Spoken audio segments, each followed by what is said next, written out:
नमस्कार दोस्तों, स्वागत है आपका आपके अपने YouTube channel triple S market analysis में। पहले तो मैं क्षमा चाहूँगा कि पिछले कुछ दिनों से मैं वीडियो अपलोड नहीं कर पाया ड्यू टू ओएफसी ब्रेक था मेरे एरिया का, तो उस कारण से मैं वीडियो अपलोड नहीं कर पाया। पर अभी कोशिश करेंगे कि कंटिन्यू वीडियो अपलोड होता रहे। तो चलिए बात कर लेते हैं अब सीधे 29 जुलाई के लिए कि निफ्टी बैंक किस तरीके से परफॉर्म कर सकता है। उससे पहले बात कर लेते हैं, एक बार हम जिस तरीके से बात करते हैं कि हम ऑप्शन चेन के ऊपर बात कर लेते हैं और फिर हम चार्ट के ऊपर बात करेंगे और वॉल्यूम के ऊपर बात करेंगे कि वॉल्यूम किस तरीके से यहाँ पे इंडिकेशन दे रहा है। तो सबसे पहले चलते हैं हम ऑप्शन चेन के ऊपर। ऑप्शन चेन के ऊपर यहाँ पे देखते हैं तो दोस्तों क्लियर है, यहाँ पर ऑप्शन चेन के ऊपर अगर आप ध्यान दें तो मार्केट अभी 34,500 के एट द मनी के ऊपर मार्केट यहाँ पे दिखाई पड़ रहा है। और यहाँ पर आप देखें कि यहाँ पे 17 लाख जो है कॉलें यहाँ पर हैं और इस साइड में 13 लाख कॉलें हैं। 13 लाख जो राइटिंग की गई है, पुट राइटिंग की गई है और इस साइड में 17 लाख की पुट राइटिंग की गई है दोस्तों। क्लियर है। अब यहाँ पर देख लेते हैं कि मार्केट में रेंज क्या दिखाई पड़ रही है और मार्केट किस तरीके से मूव की बातें यहाँ पर दिखाई पड़ रही हैं। दोस्तों यहाँ पर एक चीज़ इंपॉर्टेंट चीज़ मुझे यहाँ पर दिखाई दे रही है, मैंने निफ्टी में भी उस चीज़ को मेंशन किया है और यहाँ पर भी मैं आपको एक चीज़ दिखाता हूँ, आप उसको ध्यान देंगे कि एक्सपायरी कल की है पर आज ही जो है मार्केट ने यहाँ पर आप देखें कि इस एट द मनी के 34,500 के एट द मनी के ऊपर मार्केट का आप यहाँ पे देखें कि आज ऐड कितने हुए हैं, केवल 48,000 ही पुट राइटिंग यहाँ पर हुई है और ऊपर साइड में यहाँ पर पूरा का पूरा यहाँ पर सब माइनस यहाँ पे दिखाई पड़ रहा है। सेम चीज़ अगर आप यहाँ पे देखें तो यहाँ पर भी 35,000 के बाद ऊपर के साइड में भी आप यहाँ पे देखें तो 35,000 के ऊपर यहाँ पर भी जो आप कॉल साइड में देखें तो यहाँ पर भी जो कॉल है वो उनकी पोजीशंस को क्लोज किया गया है दोस्तों। अब यहाँ पर देख लेते हैं कि नीचे की साइड में किस तरीके से है। तो मार्केट जो है वो आप यहाँ पर देखें कि मार्केट में नीचे की साइड में पोजीशंस को क्लोज नहीं किया गया है जबकि ऊपर के साइड में पोजीशंस को क्लोज किया गया है। इसका मतलब ये है कि कल के लिए क्रूशल पॉइंट जो होगा वो 34,500 ही जो होगा वो कल के लिए एक क्रूशल पॉइंट होगा और मार्केट हो सकता है कि बड़ा मूव न देकर मार्केट यहीं पर क्लोज कर सकती है क्योंकि ऑलरेडी पहले ही पुट राइटर्स ने अपनी पोजीशंस को क्लोज किया हुआ है। तो मार्केट को ऊपर की खींचने की हिम्मत यहाँ पर नज़र नहीं आ रही है। मार्केट को नीचे के साइड में जो है पुट राइटिंग जो है ऐड हुई है, ऊपर की साइड में कॉल राइटिंग को भी क्लोज किया गया है। तो मार्केट जो है अगर मूव देता है तो वो एक शॉर्ट कवरिंग के थ्रू ही एक मूव दे सकता है और ऑप्शन चेन के अनुसार इस तरीके का डाटा कुछ नज़र नहीं आ रहा है जो मार्केट को कहीं किसी साइड को खींचता हुआ नज़र आए। तो जो भी कुछ होना होगा वो शॉर्ट कवरिंग ही केवल करवाएगी और जब कोई कॉल राइटर या पुट राइटर अपनी पोजीशंस को क्लोज करेंगे तभी वहाँ तरफ जो है एक शॉर्ट कवरिंग देखने को मिल सकती है। पर क्योंकि ऑलरेडी एक्सपेक्टेड जब चीज़ें जब एक्सपेक्टेड होती हैं कि ऐसा होने वाला है, ये होगा, तब मार्केट वैसा बिहेव नहीं करती है, वो उस चीज़ को रोक लेती है और फिर उस मूव को अगले या दूसरे दिन मूव दिखाती है दोस्तों। तो यहाँ पर भी अगर आप देखें तो 34,500 के पास की जो है यहाँ पर एक बहुत अच्छी यहाँ पर कॉल राइटिंग और पुट राइटिंग हो रखी है और यहाँ पर आप देखें कॉल के साइड में आज जो है वो 14 लाख कॉलें आज ऐड हुई हैं। 34,500 की यहाँ पर आज ही ऐड हुई हैं। तो कल के लिए हो सकता है कि सेकेंड हाफ में जब जिनको भी प्रॉफिट होता हुआ दिखाई दे रहेगा या जिनको भी नुकसान होता हुआ दिखाई दे रहेगा, ये सुबह के बाद ही पता चलेगा कि मार्केट किस कंडीशन में कहाँ पे खड़ी है और वहाँ से वो किस तरफ कौन लोग अपनी पोजीशन को क्लोज कर रहे हैं।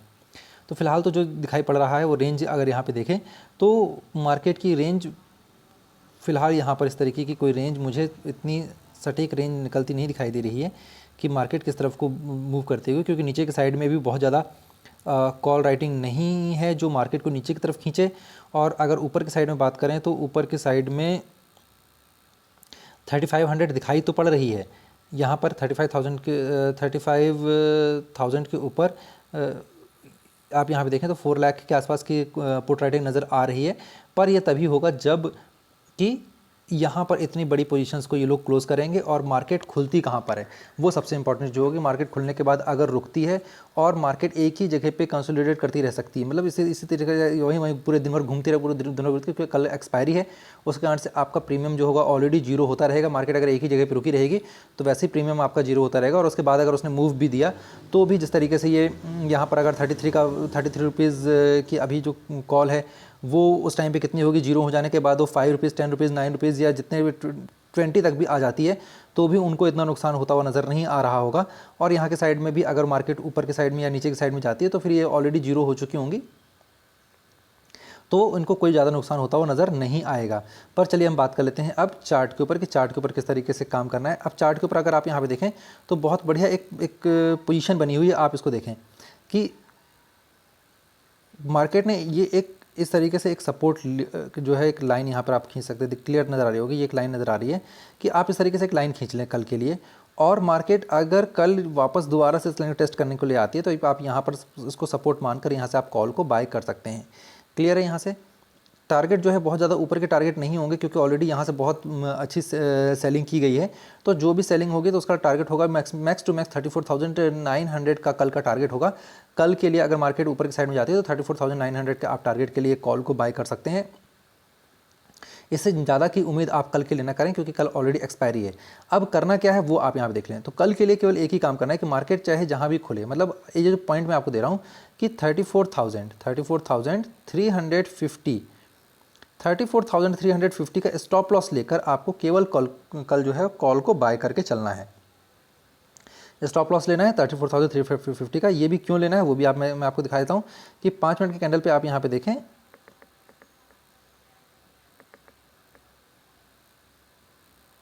ओके यहाँ पे 34,350 जो है वो किस पॉइंट के ऊपर आ रहा है, यहाँ पर ये एग्जैक्ट। अब यहाँ पर आप देख लें जो ये वाली रेड कैंडल बनी है, बड़ी रेड कैंडल बनी, इसका जो लो है ये 34,350 का लो है। मार्केट अगर इसके भी नीचे आती है तो फिर जो है कल मार्केट फिर आपको एक और मूव दे सकती है। इस कारण से जो भी आपको लेना है मार्केट इन पॉइंट्स के बीच में 34,350 के ऊपर खुलती है तो आपको जो मैंने तरीका बताया हुआ है किस तरीके से लाइनें खींचकर यहाँ लाइनें खींचकर। और दूसरी बात है मार्केट और अगर गैप अप खुल जाती है तो फिर आपका काम है यहाँ पे आप एक चीज़ को देखें कि यहाँ पे मार्केट ने एक रेजिस्टेंस लिया है, यहाँ एक रेजिस्टेंस लिया और मार्केट ने क्लोजिंग भी इसी रेजिस्टेंस के ऊपर क्लोजिंग दी है। तो कल के लिए आप एक काम कर सकते हैं बहुत बढ़िया तरीके से कि आप यहाँ पर एक लाइन इस तरीके से पैरेलल लाइन खींच लें। अब मार्केट जो है जहाँ भी खुलती है अगर इससे ऊपर खुलती है तो फिर इसी चीज़ का जो है आपको सपोर्ट मानकर स्टॉप लॉस लेकर आपको यहाँ से कॉल को बाय करना है। मार्केट अगर इसके बीच में या कहीं पे भी खुलती है, जिस इस लाइन के पीछे खुलती है, तो फिर 350 का स्टॉप लॉस लेकर आपको कॉल को बाय करना है। मार्केट इसके नीचे आ जाती है तो फिर आप पुट के लिए बैठ सकते हैं दोस्तों। क्लियर है। अब यहाँ पर वॉल्यूम की बात कर लेते हैं कि वॉल्यूम किस तरीके का डाटा दे रहा है। तो वॉल्यूम कल के लिए डाटा दे रहा है कि कल मार्केट को एक अप मूव देना चाहिए। अगर मार्केट जो है कहीं पे किसी भी पॉइंट पर खुलने के बाद वहीं घूमती रह जाती है, अगर केवल एक ही पॉइंट पर अगर कहीं घूमती रह जाती है तो मार्केट वॉल्यूम के अनुसार एक अप मूव मार्केट यहाँ पर दिखा सकती है। तो जो शॉर्ट कवरिंग है वो अप ऊपर के साइड में आती हुई दिखाई दे सकती है अगर मार्केट एक ही जगह पे घूमती रहे तो।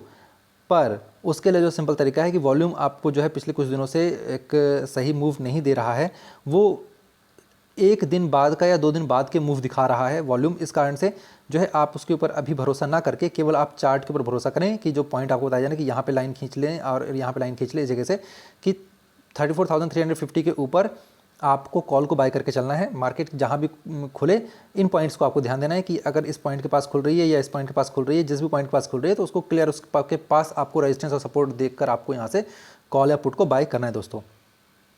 क्लियर है दोस्तों। तो उम्मीद करता हूँ आपको ये एनालिसिस समझ में आ रहा होगा और पसंद भी आ रहा होगा। अगर आपको एनालिसिस समझ में आ रहा है, पसंद आ रहा है तो प्लीज़ वीडियो को लाइक करें, चैनल को सब्सक्राइब करें दोस्तों। Thank you.